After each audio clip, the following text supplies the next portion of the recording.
akan melakukan sharing tentang bagaimana cara edukasi nantinya ke masyarakat tentang penyakit tidak menular. Jadi yang pertama mungkin akan kita bahas, kita langsung saja ya Bu Kader ya. Dia Bu Bidan. Jadi yang pertama mungkin akan kita bahas tentang aktivitas fisik pada masyarakat. Mungkin ini bisa sebagai pedoman buat bagi Bu Kader, nantinya bisa Bu Kader pegang ya. Kita lihat di sini ya Bu Kader. Jadi mungkin sekarang kita akan sharing bagaimana nanti edukasi yang akan kita lakukan kepada masyarakat kita. Edukasi, pencegahan, dan pengendalian penyakit tidak menular. Bisa Ibu Kader lihat di sini. Itu yang pertama kita harus tahu itu cerdik. Apa itu cerdik ya Bu Kader? Jadi sebelum kita memberikan edukasi ke masyarakat, kita harus paham dulu apa yang harus kita lakukan dan edukasi seperti apa yang harus kita berikan kepada masyarakat kita. Bisa lihat di sini, mungkin juga bisa Bu Kader lihat di sini sebagai pedoman pegangan untuk Bu Kader. Jadi itu adalah pengendalian faktor risiko PTM dengan perilaku cerdik dan patuh. Seperti yang terlihat sebagai slogannya, mari menuju masa muda sehat, hari tua nikmat dengan perilaku cerdik. Apa itu cerdik? Bisa dilihat, C-nya adalah cek kesehatan secara rutin, E-nya adalah enyahkan asap rokok, R-nya rajin aktivitas fisik, D-nya diet seimbang, I-nya istirahat cukup, dan K-nya kelola stres. Kader, selanjutnya kita lihat ya di sini apa itu aktivitas fisik. Aktivitas fisik merupakan setiap gerakan tubuh yang diakibatkan kerja otot, rangka, dan meningkatkan pengeluaran tenaga serta energi. Jadi bisa kita lihat juga di sini manfaat aktivitas fisik itu seperti apa saja. Yaitu yang pertama bisa mengendalikan berat badan. Jadi diet otomatis, tak perlu mengurangi makan, tak perlu pakai obat-obatan. Jadi bisa aktivitas ini mengendalikan berat badan.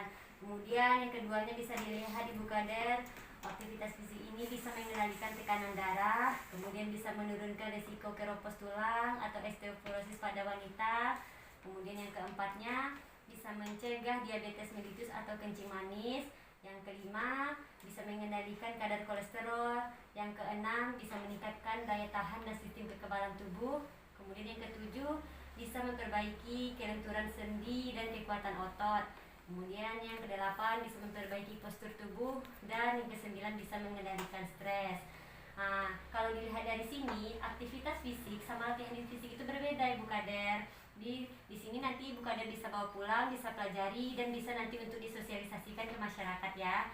Latihan fisik di sini bisa dilihat yaitu akan membuat tubuh lebih sehat dan bugar, yang bermanfaat dalam pencegahan dan pengendalian penyakit tidak menular.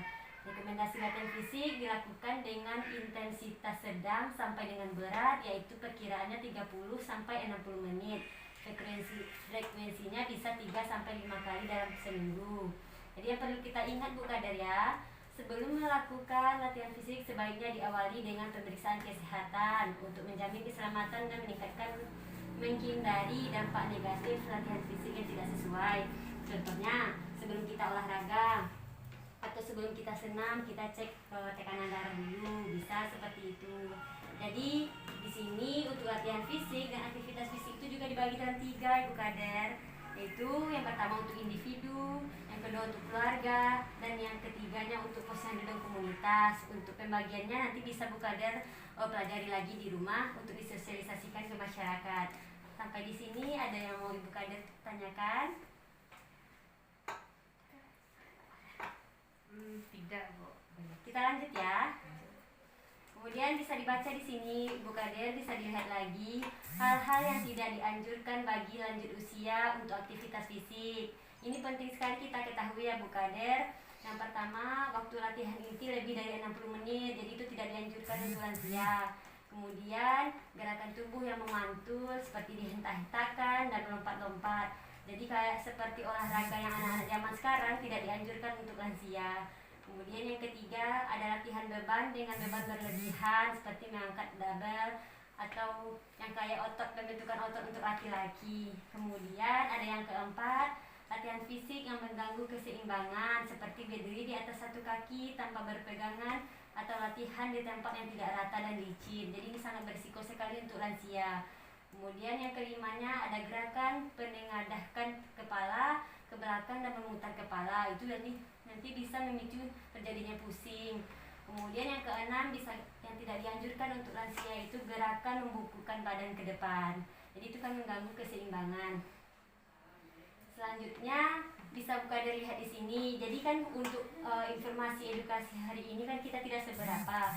Jadi nanti untuk informasi dan tambahan ilmu lainnya, Bukader bisa cek atau share di HP Bukader, di Android Bukader bisa dilihat di sini untuk sebagai materi atau pembelajaran untuk bekal untuk kita mempelajari bagaimana cara mengedukasi atau apa-apa saja yang penting dalam pengedukasian kepada masyarakat tentang penyakit tidak menular ini. Bisa dilihat di sini.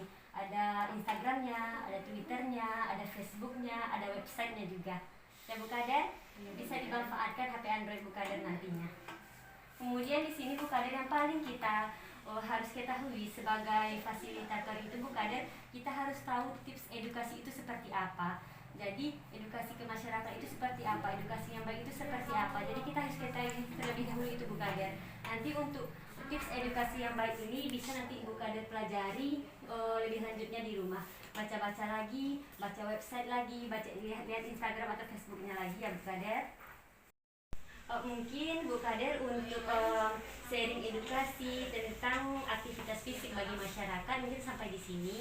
Untuk hal yang telah disampaikan, apa ada pertanyaan dari Bukader? Tidak ada, Bu. Tidak paham.